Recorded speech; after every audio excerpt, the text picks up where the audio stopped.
Maryama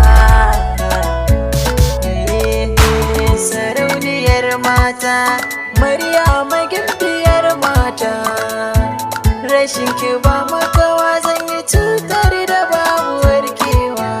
Maryama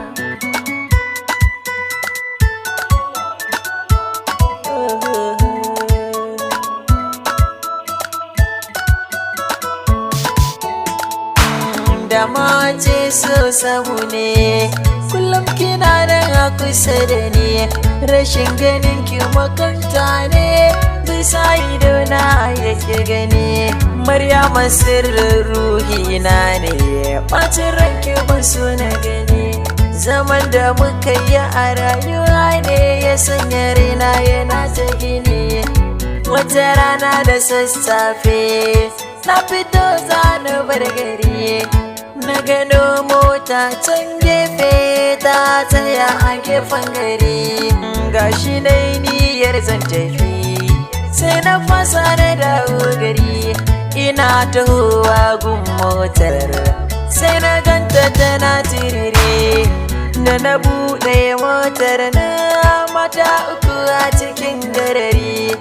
Wata baiwar Allah ma ba ta gano baki da fari, da na yi tunanin zana tafi sai na fasa na nazari, da na ɗau mukullin motar ma nan na juya na nufo gari. Asibitin nan na masu kuɗi ne, can na kai su ina nazari, likitan ma ya san ni banda niyyar cutar da wani, nan take aka yi magani.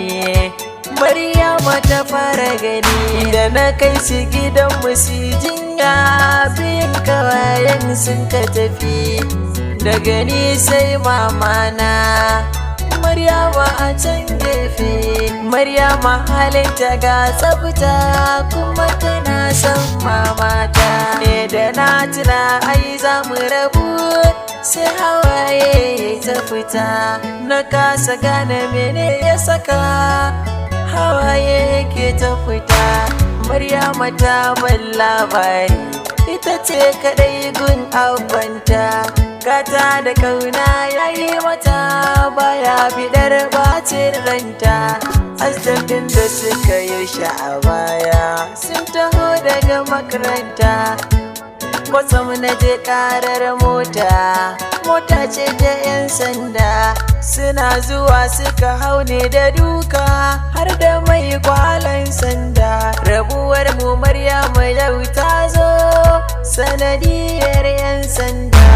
Maryama yaushe za mu haɗu, zuciyata tana kula